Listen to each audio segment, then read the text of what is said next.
MC Godi, Classic Events, baba la burudani. Kwa mfano Eliwaza, mimi nakupa kisemeo hapa.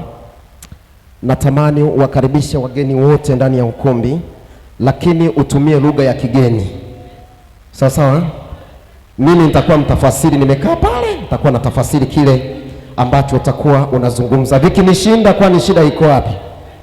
Vikinishinda, sasa naomba utumie ile lugha ambayo imekupa kiwango cha juu zaidi, uwakaribishe wageni wote walikwa, na baada ya hapo niweze kuendelea ratiba yako. Let's go.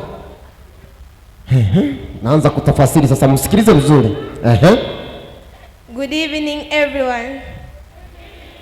Kumbe mnaijua wote. MC Godi, Classic Events, baba la burudani. First of all, amesema hapo kwanza mmekuja wote.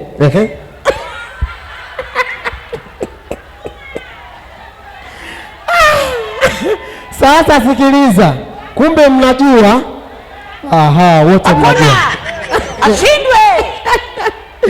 Haya basi tuendelee. First of all, yes,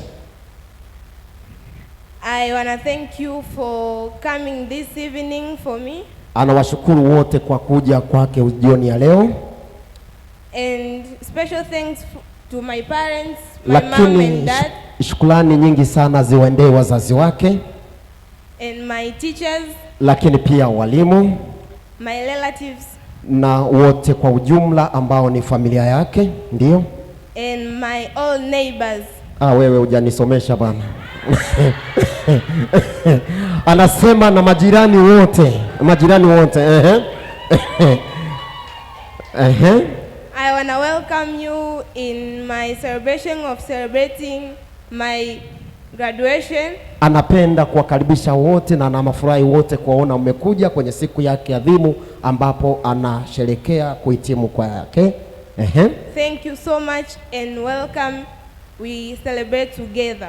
Anasema hapo hata mkiondoka bila kura hamna shida kwa sababu tumekuja. Basi nikushukuru sana. Thank you very much. Thank you very much. Thank you very much. God bless you. Ninaamini shule wako hapa na wanajisifia kwa sababu yako. Naomba walimu wa St. Vincent tafadhali tusimame kwa pamoja, tupunge mikono. Simameni tupunge mikono.